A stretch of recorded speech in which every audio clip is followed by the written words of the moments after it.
Namaste and welcome to Pods by PEI, a policy discussion series brought to you by Policy Entrepreneurs Inc.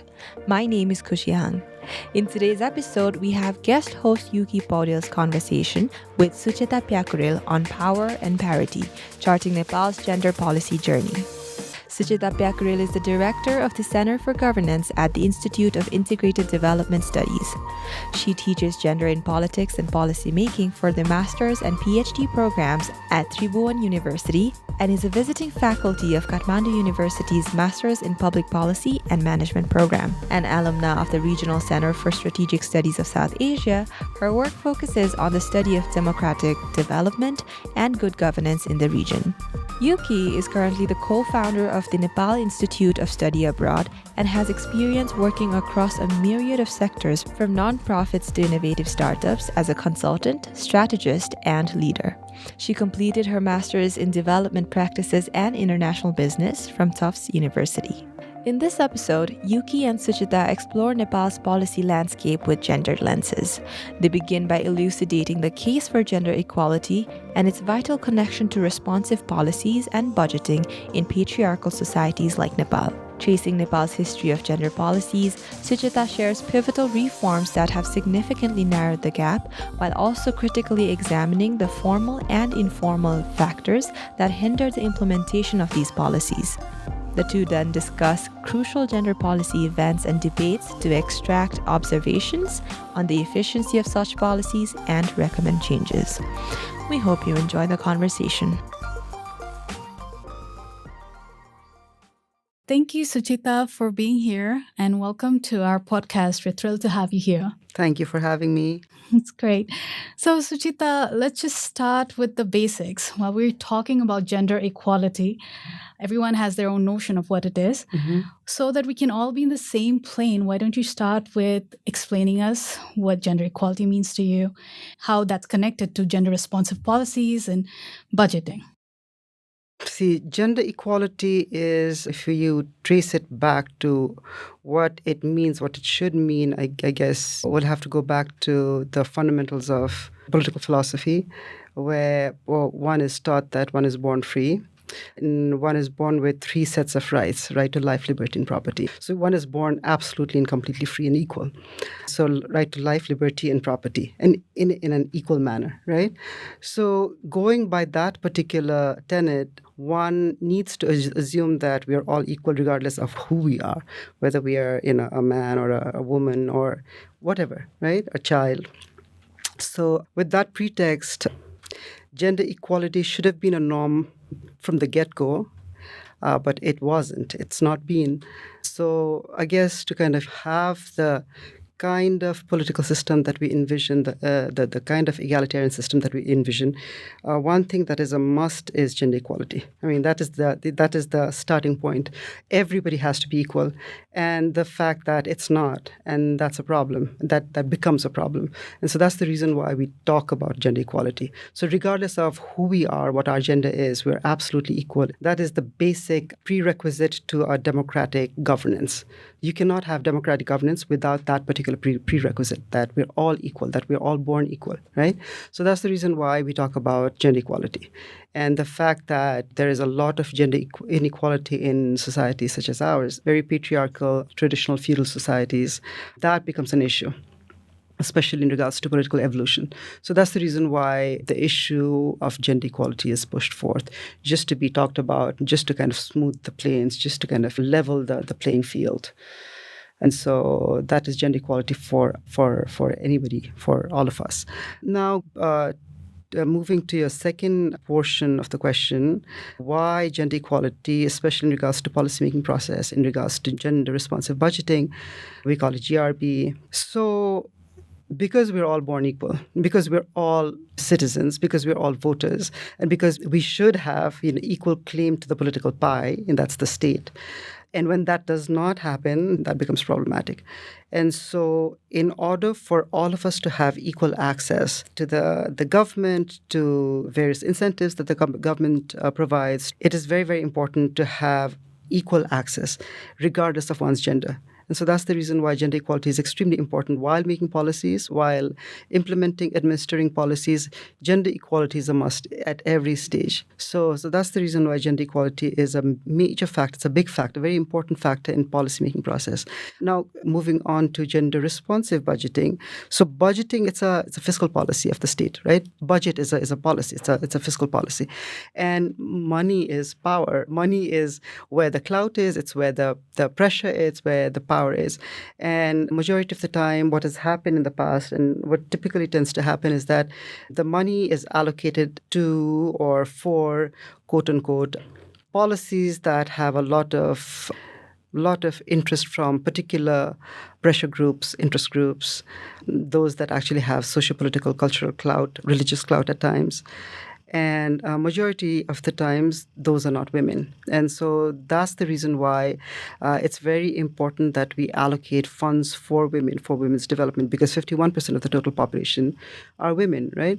And so if you want a holistic development, if you want like the state to be uplifted in a holistic manner, you cannot afford to leave behind that 51%. And so that's the reason why gender-based or gender-responsive budgeting is very, very important to gender equality. So I hope I've answered all three of your questions. Of course, brilliantly. So to follow up on that, so as we talk about how state has created spaces for these women, let's talk about the brief history of the evolution of gender policy. And as you answer this, you can go over some of the historic landmark policies.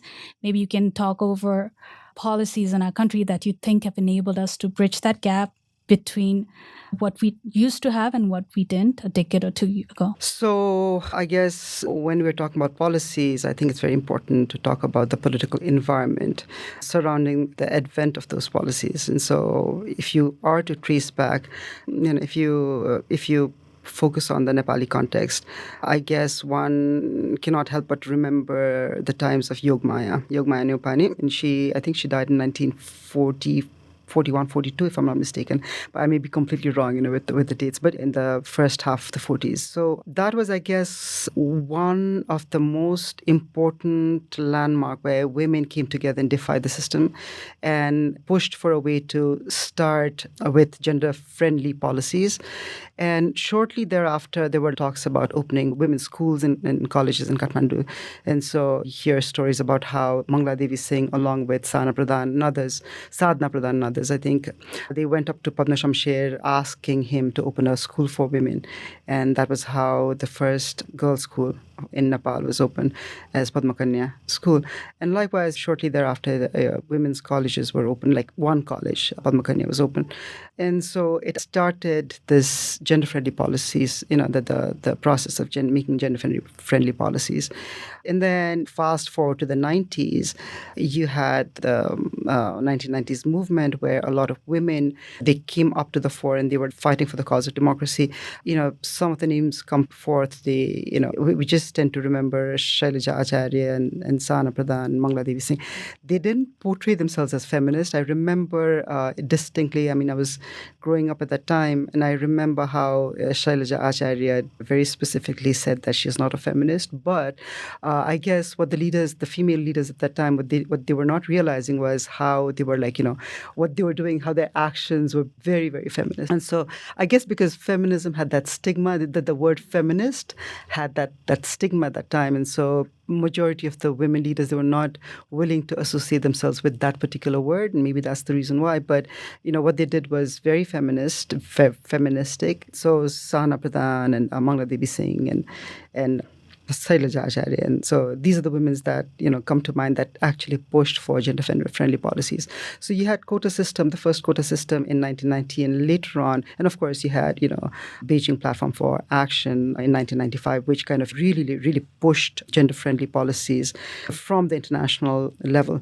And so with Hillary Clinton saying women's rights are human rights. So that kind of started the conversation about how women's rights it's something that needs to be discussed more about, how women-centric policies need to come up to the fore. So that was happening. And in 2001, 2002, I think there was a landmark decision about how unmarried daughters can and should have access to parental property.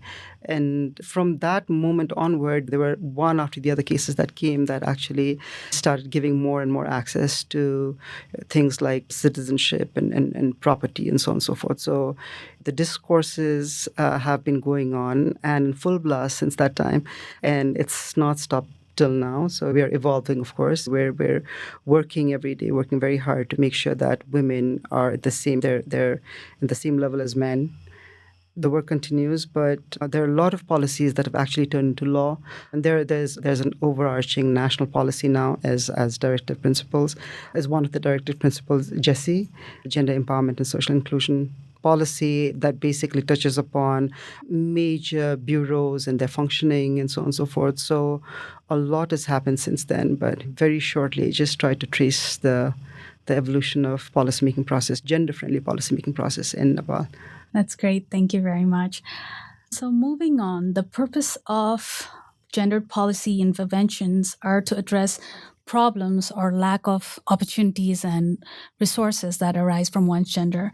However, the route to policy from policies to impact isn't that simplistic, and there are many nuances that dilute policy level efforts.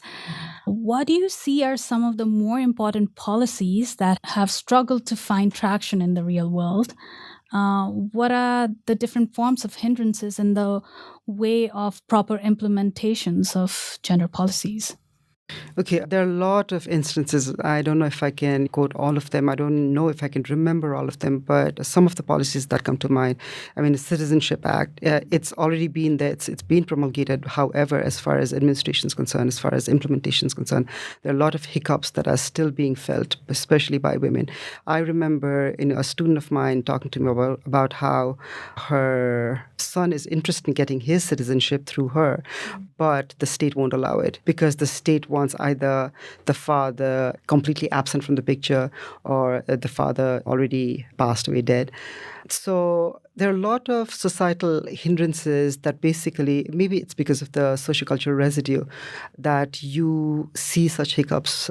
So that another thing, another issue that I was talking about with somebody the other day was recently this act against acid attack survivors.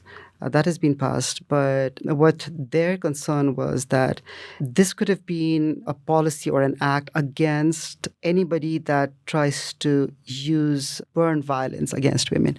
But it just became an act for acid survivors, not for victims or survivors of burn violence.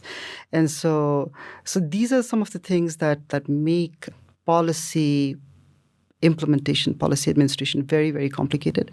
Other things that I can think of, I mean, you have quota system, of course. You have quota system in the parliament, you have quota system in the federal parliament, you have quota system in the state parliament, in the local government, local level.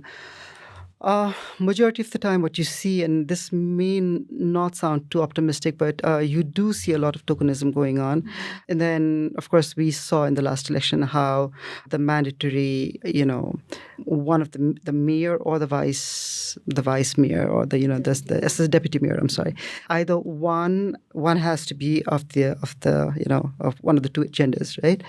So what we saw this unholy alliances between the parties, among parties, and that completely threw the women off. And so this election, we ended up not getting majority of the seats. So the ratios kind of declined, number one. Number two, I mean, we talk, and there are a lot of narratives that are out there that are not quite correct. So when we talk about women's representation in the public administration, in public sector, especially in public service works, we're told that 33% of the women, they come from the quota system. Well, that's not wrong, but it's 33% of the 45%, right? So it's like 45% of the total quota, of which 33% of that quota goes to women. So it amounts to around 15, 16% or more than that. And so these are the narratives that are out there. So despite laws, these are the cleavages that are there that we need to kind of iron out and make it more equal, more leveled.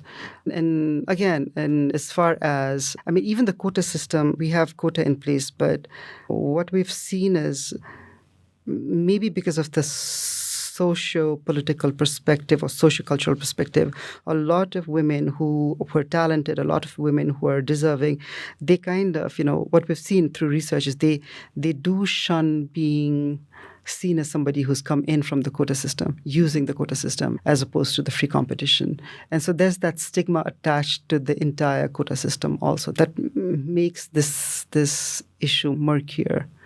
So, yeah, it's one thing to make policies. It's one thing to kind of, and especially when the government is centralized, it's very easy to make policies here in a centralized government. But then taking it to the hinterlands, taking it to the periphery and implementing it, it's going to be, and it has always been a major, major challenge just because of the sociocultural, flavor that we have around Nepal. Piggybacking off of that, let's talk about all these resistance against gendered policies.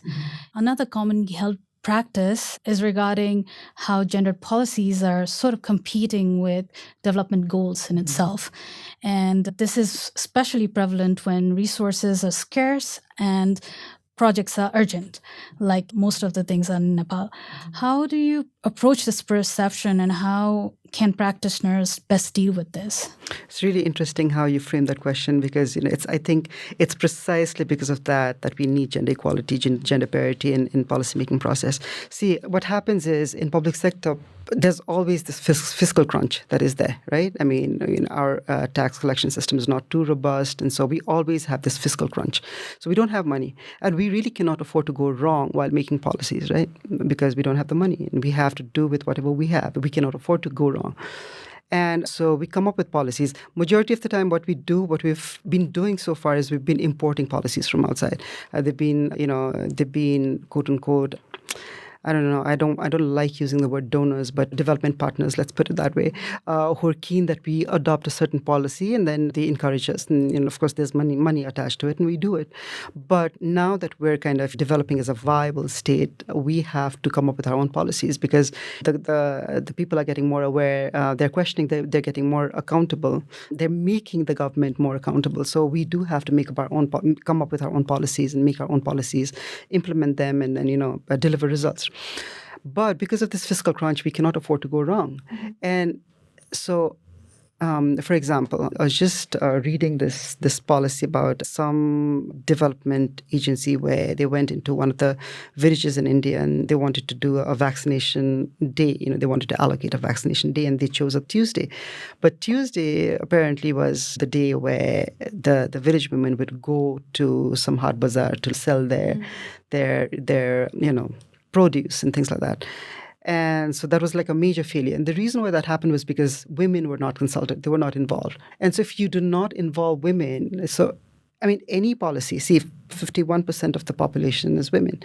And so for any policy that gets churned out of the system, it has to cater to 51% of the stakeholders. And if you do not get them on board, if you do not ask them questions, if you do not tell them whether this particular policy is feasible or not, how are you to know whether that policy is going to be a success or be a failure?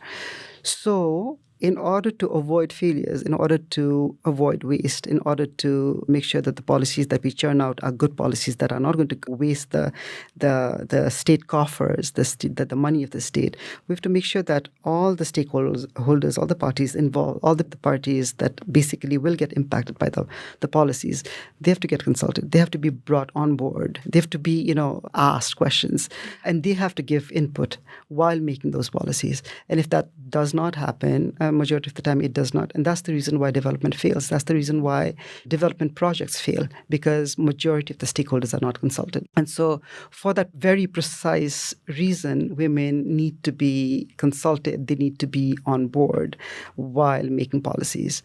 And our take is that, well, gender policy is a soft kind of policy. It's like, it's not one of those very, if I may say so, sexy policy. It's like one of those, mundane, soft policies, very ordinary policies. And we just do it because there are a lot of pressure from outside. And so we have to do it. That's the mindset of majority of the policymakers, majority of the bureau men that are out there.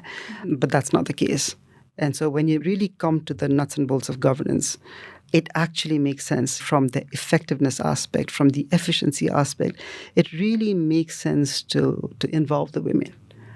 because if you don't, either the policy is going to tank, and again, it's a waste. So it again impacting the efficiency.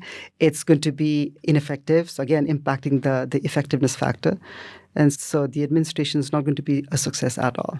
Administration of that particular policy, project. No, that makes a lot of sense. And I think you answered my next question about why we need women representatives in these leadership positions. But on the flip side, let's talk a little bit about, like we have seen a lot of gendered debacles in our public sphere, say from the equality to dissent in citizenship, high-profile gender-based violence cases, and sexist defamations. You've been keen observer of political events in Nepal, often focusing on women politics and policy spheres. How have our women leaders been able to address such issues? Are they proactive in carrying such responsibilities of women issues and forwarding feminist politics? What are your thoughts on that? Okay, there's a history behind this also. So, once upon a time, we used to have Women Parliamentary Caucus. Mahila Sanjal was what it was called.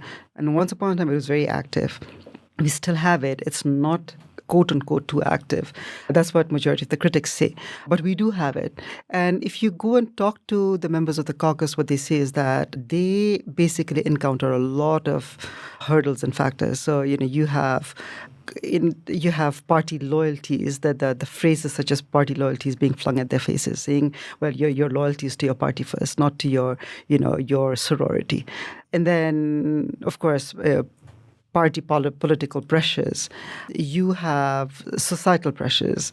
Sometimes you have to decide on certain quote-unquote controversial issues, which basically gets a lot of rebuttal and a lot of negative backlash from the society. And if you look at violence against women in media, in social media, it's more men than women that actually get attacked. And so they have to basically bear the brunt of all this. And so that is there. It's there.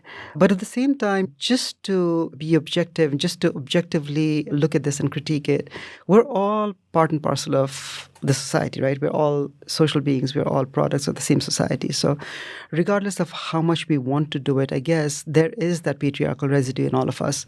And so, and I won't negate that particular factor also. So the women representatives that we send, I don't know if it's fair on our part to expect them to be 100% totally pro-feminism and they're part and parcel of this society. They're also they also have patriarchal residue. They may have misogynistic residues in them also because they are a social product also. So I don't know if it's fair to kind of scrutinize them like that. But yeah, it would have been nice if they didn't have all these socio-political cultural hurdles. If they could do their job in a more uncomplicated manner, let's put it that way. But that's not the case. Society is complicated. Social discourses are very, very messy, very, very complicated. Democracy is complicated. It's messy. Party politics is messier. And so with all these loads, women, they go, with all these baggages, they go into politics and they have to operate as a lawmaker. For women, that's difficult. It's not very easy. It's difficult. And it's not always nice being this one person who says no all the time. It's not nice being this one person who's like deemed as aggressive all the time or shrill all the time. So you just get tired by that kind of depiction of your personality and of yourself. And that's usually what happens, that the minute you open your mouth about women's issues, people roll their eyes, and you're told that again. There you go. Your shrill self. You're again in this process. So that's the reason why I guess that dissuades a lot of women lawmakers from actually actively and very, very passionately making cases for women. But having said that, I won't negate that chauvinistic patriarchal residues in all of us. So it's a difficult journey, but we'll do it. Unlearning is hard, but I think one step at a time we can do it. So we'll see. No, that makes sense. That makes a lot of sense. So let's move on to talking a little bit about what are some of the most urgent gendered policies that you think needs attention right now? Gendered policy, I mean, citizenship bill definitely is gendered, very gendered. I mean, the discrimination between a daughter-in-law and a son-in-law, or a daughter-in-law is seen as somebody who ought to get. So there's that level of entitlement as far as daughter-in-law is concerned. As far as son-in-law is concerned, that's not the case, meaning that a daughter does not have the same kind of privilege as a son, or her partner does not have the same kind of privilege as the sons. So that's, of course, that one policy, that one law that comes to mind. There are a lot of laws like that. Another such policy, I mean, be it in the national level, be it in local level, the entire 33% for me, and I keep telling this to my students, I mean, yes, the reason why we have a quota system is because we have a very lopsided system, but I mean, and I think I had posted this in one of my social media platforms too. So we were taught, I mean, political science students, they get taught that revolutions occur because there was no representation, right? And so the slogans such as no taxation without representation was waged to basically get your social political rights. And there were revolts that were carried out, revolutions that were carried out because there was no representation. And we are basically given 33% and we are expected to be happy and content and satisfied about that. Why 33%? When we are 51% of the total population, we're given 33% of the quota, the 33% of the seats that are there. So I cannot understand that. And that is one gendered policy that bothers me quite a bit. I, for one, this generation, my generation belongs to Gen X. I'm a Gen X. And so our generation's always wondered about why our last generation was okay with this particular policy. Why were they so accepting of 33%? Why didn't they clamor for 50% or 51% as the very proportion to the kind of population that we have? But that comes to mind. Another thing is, in state policies, like directive principles of the state policies there, and I forget which clause it is, but we actually have something stated for ekal mahila, so single woman, like hapless. Nimukha bhaneko words, something like that. The word that is being used is something that pinches. And so even when we're talking about women-friendly policies, some of the policies are so patronizing, very patriarchal and patronizing that it kind of stings. And so giving monetary allocations to single women, I don't know if it's a gender-neutral policy or not. So these kind of things that come to mind, there are so many policies that are out there that actually bear this very heavy burden of or symbolizes a very gendered society. So as of now, I can think of these. So, even in state policies, you have gendered state policies. In laws, you have gendered laws. In electoral reforms or electoral laws, they're like hidden gendered norms that actually push women away. I mean, the norms that are there, especially for Dalit women. So you have quota for the Dalits and you have quota for the women. So majority of the time what we're seeing is that in the Dalit quota, a man usually gets it. In women's quota, a high caste woman usually gets it. So it's usually the Dalit women that basically bear the burden of these quotas. So there are a lot of nuances that haven't been addressed by policies, and I'd like to call them gendered still. Mm-hmm. So Very I don't know fair. if I... No, that makes a lot of sense. So just talking about how we've already addressed so much of issues and there are so many things already in the pipeline. How can we create an environment that is better for gendered policies to come more? Do you think there are some countries that have created more successful gendered policies than others that Nepal can be inspired by? Yeah, I guess it's all a matter of time. A country that comes to mind is Rwanda. Rwanda wasn't doing too well. It was one of the least developed countries.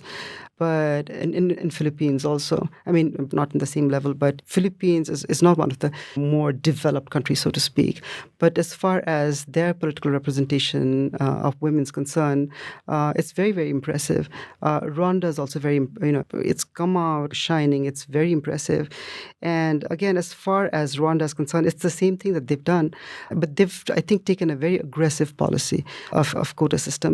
They've made sure that they've incorporated that. And women have really taken advantage of that. And they've come to the front line. And so that's one country that comes to mind. As far as we're concerned, I guess there are a lot of things that it's not that we don't have it. It's not that we've not come so far. We have. It's not that we've not evolved in a positive manner. We have, but there's evolution and there's a slump. In 2015, in India, there was that Nirbhaya case, the rape case that actually, it actually shook India. And because we were right next door, it shook us also. But there was a lot of misogynistic backlashes that happened after that. And then you have, again, instances of acid attacks that occur in the neighborhood, like in Pakistan, Bangladesh, and India.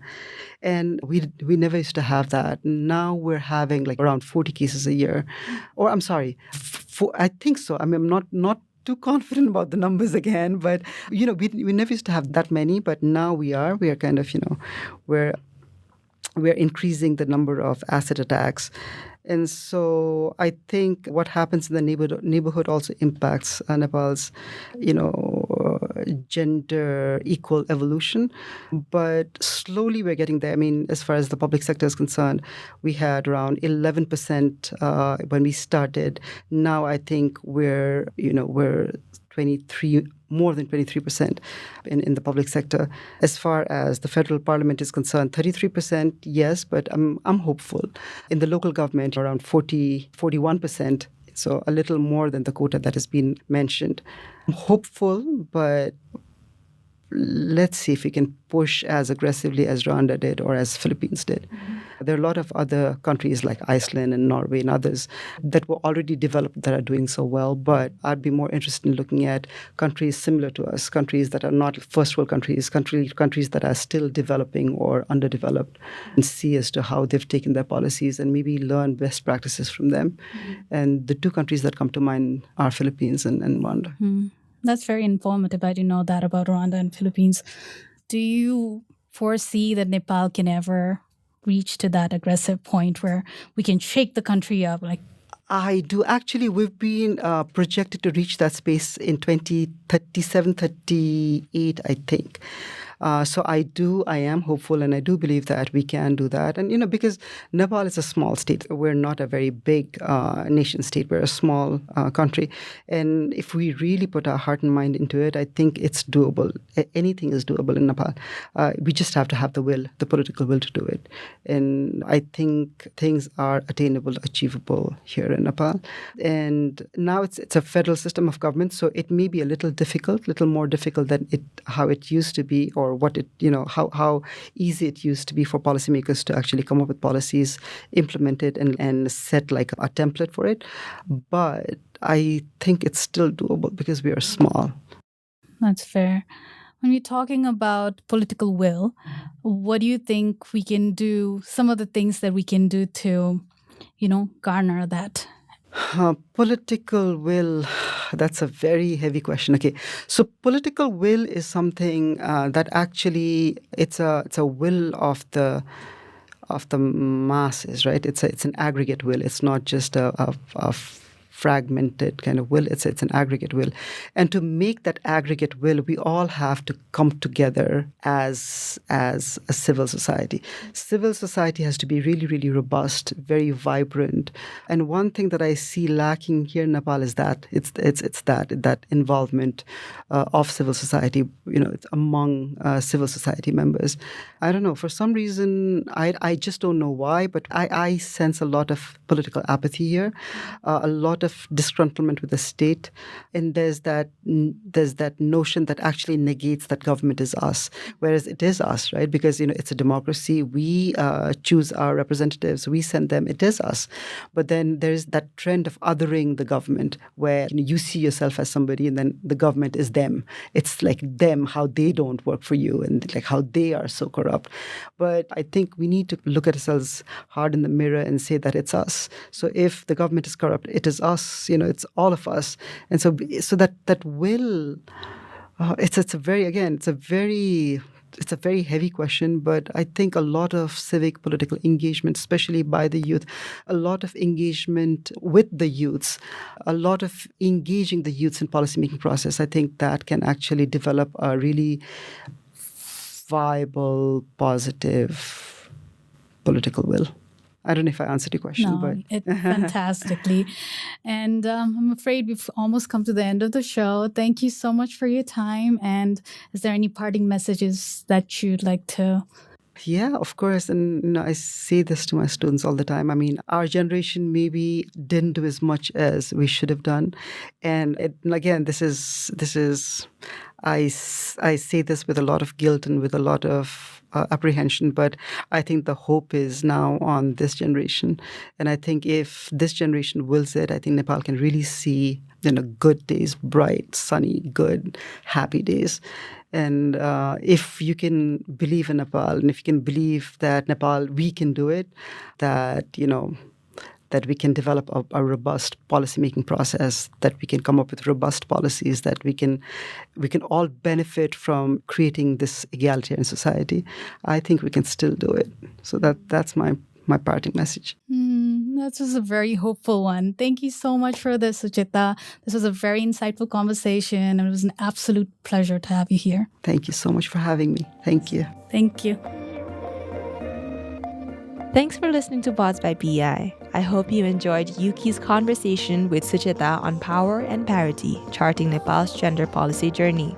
Today's episode was produced by me, Khushi Hang, and Nirjan Rai, with support from Sonia Jimmy and Ridesh Sapkota. The episode was recorded at the PEI studio and was edited by Nirjan Rai and Ridesh Sapkota. Our theme music is courtesy of Rohit Shakya from Zindabad. If you liked today's episode, please subscribe to our podcast. Also, please do us a favor by sharing us on social media and leaving a review on Spotify, Apple Podcasts, Google Podcasts, or wherever you listen to the show. For PEI's video-related content, please search for Policy Entrepreneurs on YouTube. To catch the latest from us on Nepal's policy and politics, please follow us on Twitter at tweet2PEI, that's TWEET, followed by the number 2 and PEI, and on Facebook at Policy Entrepreneurs Inc. You can also visit pei.center to learn more about us. Thanks once again from me, Khushi. We will see you soon in our next episode.